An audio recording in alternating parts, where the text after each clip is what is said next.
All right, welcome back everybody. This is the third video that I have made for you guys. Today on this video, so we've gone on Monday, we went over section 5.1 and 5.2, and that included, that included the method of sections, and it included the shear stress derivation of our torsional analysis, right? So that shear stress equation is really important, but the way we derived it, we kind of went two ways. We were looking at the force analysis of that application, because remember how we talked about that the change in planes, how the longer a shaft is, the further away from the connecting point of the rotation increases. So we had that change in angle of twist. So in this case, we're going to now focus on the deflection section of shaft analysis, and this is called the angle of twist, which we discussed on Monday. So instead of just briefly discussing it, we're actually going to go through how we got there. So again, if you look back at your notes on Monday, we left off, prior to the derivation of the shear stress equation, we were left with the relationship for line BD. And if you look at your notes, which I'll have a screenshot right here of the notes.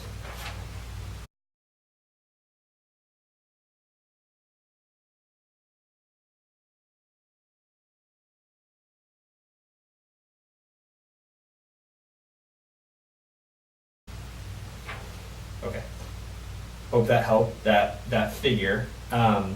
So if you look at that line BD of that section, cross-sectional area we sliced out of the shaft, we have rho delta theta and is equal to delta x times gamma.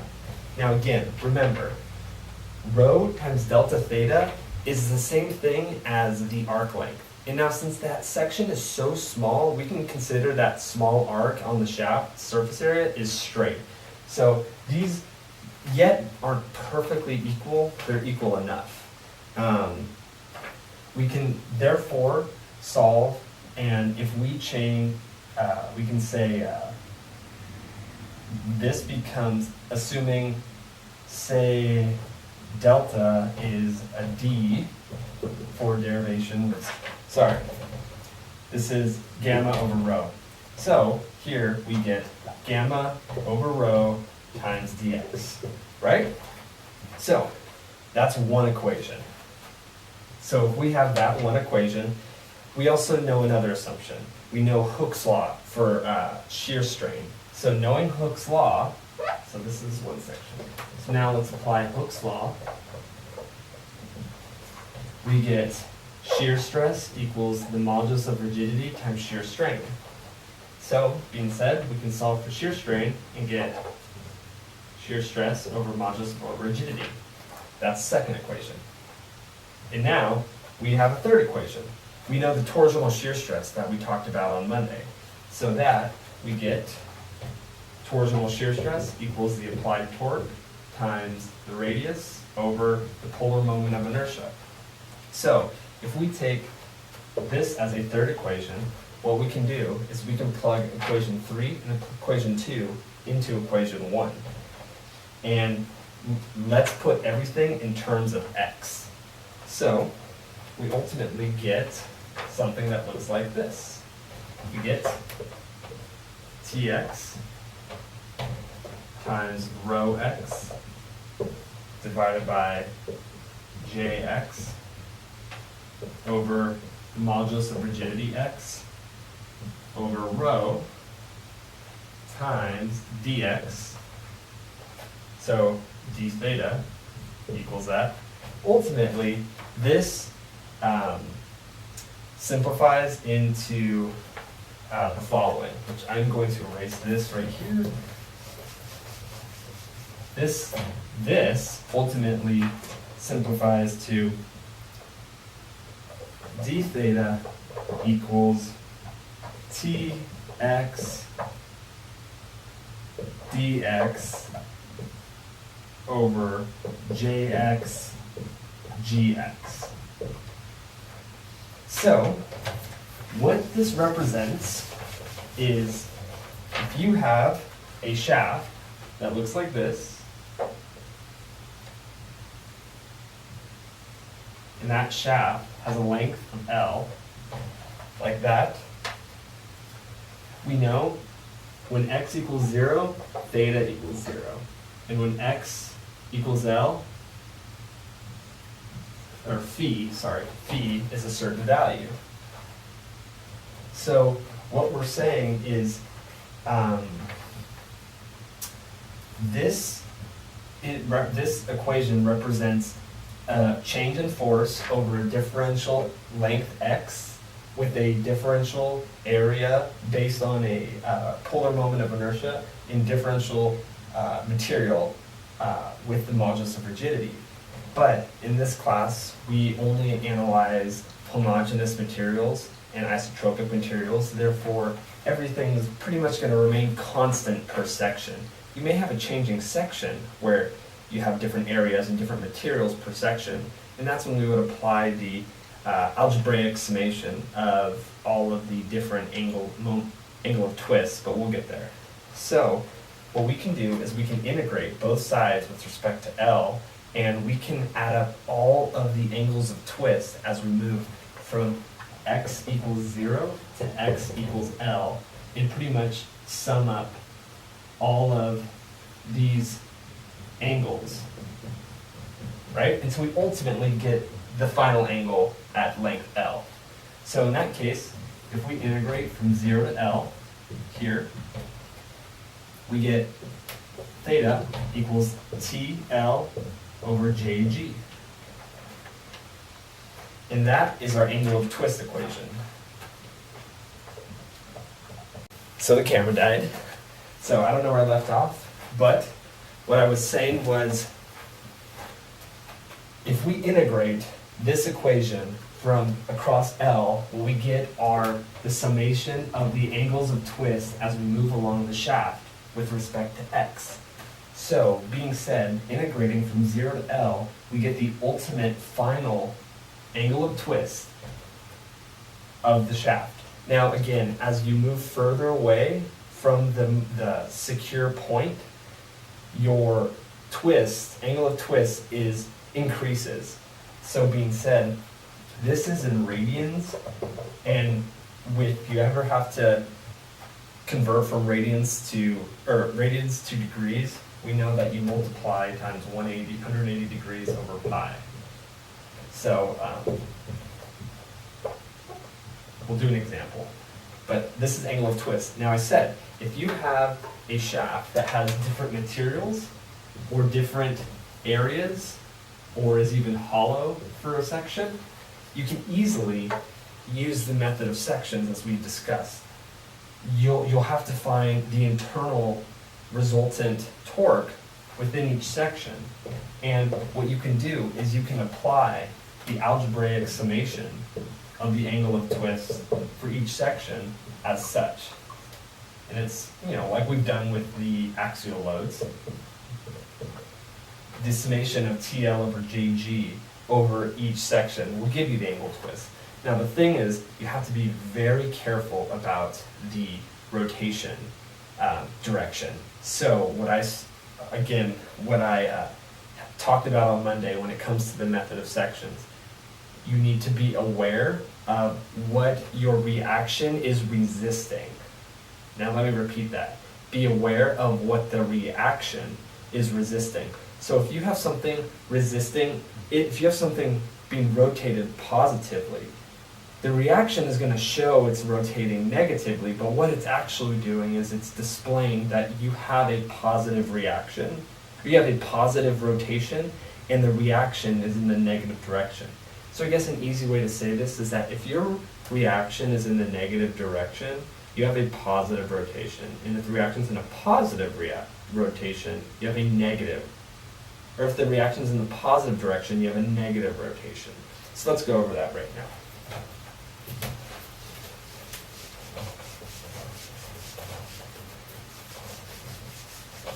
So, say you have a shaft that looks like this, right? And that shaft has, and we're gonna assume when we sum the forces that this way is positive. So this is a positive force, and we'll just say this is T, right? So this thing is supported on rollers, right? And we also have a negative force right here, and we'll call that T2, right?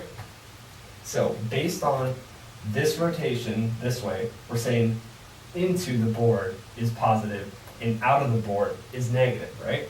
So if we make a cut right here and we look at the free body diagram based on the method of sections, we have our positive force T, and we have a reaction going in the opposite direction, because we know that up to this point, right before that T2 force, we have positive rotation. So if you're looking at the marker, it's twisting this way, and then when I get this negative rotation, now it's twisting the other way. So in order to, we'll call this T section, in order to resist the positive rotation, because this class, everything is static, there's no movement, no like dynamic movement, this has to turn in the negative direction, but the section behaves positively. So when you do your angle of twist equation, if you needed to find the angle of twist for this section right here, it would be positive, right? T section times L times G times J. Now, say for example, T1 is 100 and T2 is 200. So that means you have 100 kips in the positive direction, but 200 kips in the negative direction on the end of the shaft. That means this section is overcoming the 100 kips positive on the later section of the shaft. So what that means is this section we'll call T section 2 is going to be negative, because when you look at the free body diagram of this section, you're going to have the positive T1 and the negative T2. And since T1 is less than T2, this reaction is going to be in the positive direction, but the rotation for that section is negative because T2 is a negative rotator, but it's resisted by the internal resultant torque, which is in a positive direction, which is weird, but just know that it's negative because the torque applied is negative. Just because your reaction is in the positive direction doesn't mean the torque is turning in the positive direction. So that's something that you guys really need to watch out for. So this one is going to be T section 2 times L over JG. So again, if you have positive torque, you're going to have a negative direction reaction, because the internal reaction has to resist that positive movement in the opposite direction. And likewise, if you have a negative torque, you're going to have a positive reaction because the internal torque has to resist that negative movement in the positive reaction. So, hope that's not too confusing. Some really good examples in the book that display that, but we're going to do an example right now. So, this is number 559, and I think it's 559, I just want to check. Yes, 559. All right, I'm going to erase this. Okay, so 559 is it's 2 gears applied to a shaft. So we have this section here, and it's A, B, C, and D, right? So we have we have an applied load there and an applied load here. This one is 60 pound-foot. This one is 60 pound-foot. So first, we have A992 steel. So that's G is 11 times 10 to the third KSI. The diameter is 1 inch, and it's determine angle of twist from point B with respect to D. So that means, what is the angle of twist of just this section? Meaning, remember, with respect to means that point is fixed.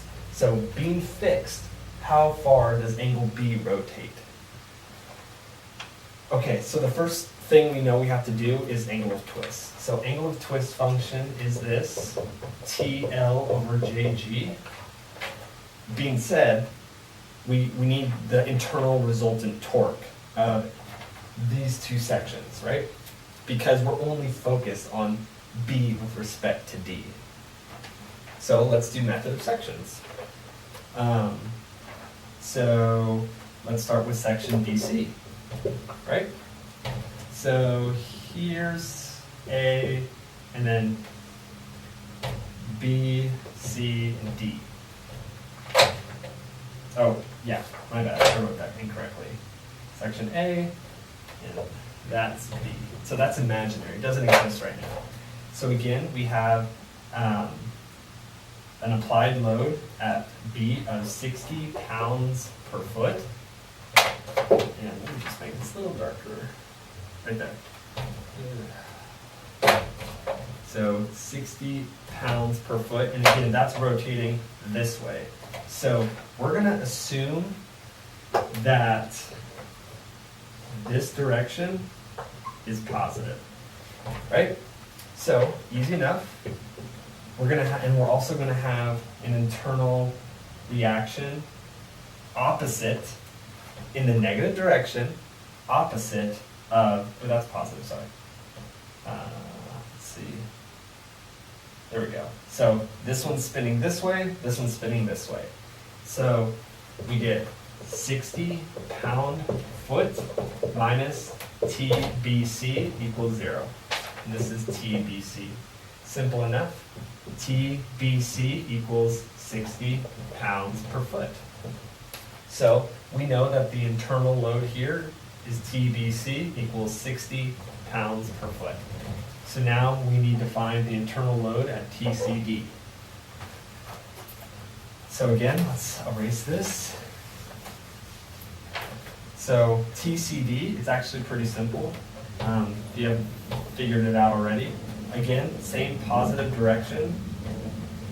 Summing up the forces, and again, we're looking at now the entire, we're looking at the 60, and then the other 60, and then now we're looking at, so this is A, B, C, and D. So now we're looking at, let's just assume that it's going the opposite direction of the last load. So this is now TCD, 0. So going this way, positive, we get the 60 pounds from the applied load minus the 60 pounds from the other applied load, and then minus TCD. Being said, TCD equals 0. Easy enough. So let's see, so we had a positive that way. Oh, this is actually a positive, right? I always get that confused. It's going that way. So that is also positive. This is positive TCD. It's 0, so it doesn't matter anyways. There's no applied load because easy enough, you see it, these offset each other because they're the same magnitude and they're in opposite directions. So we only have to apply the angle of twist to one section.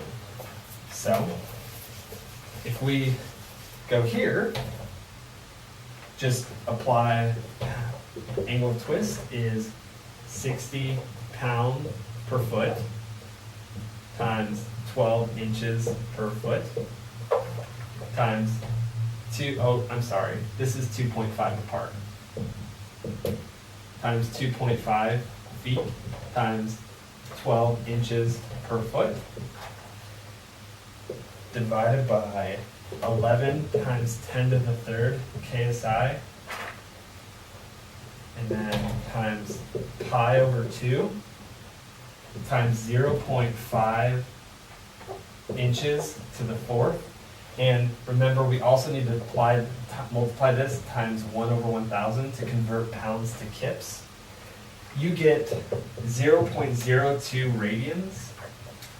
And then remember, multiply radians times pi/180 to get degrees. So if we get phi equals 0.02 radians times 180 over pi, we get 1.15 degrees. And that's your answer. Again, these notes are on Blackboard, so if I went too fast or you need to go back and check, the notes are on Blackboard. You can follow along with the notes to this video. Again, guys, sorry, I was going to stop the video, but again, email me if you have any questions. I'm more than happy to walk through any of this, email any of this, some supplemental work or notes to help you through this time. Yeah, go ahead and email me any questions you have on the angle of twist.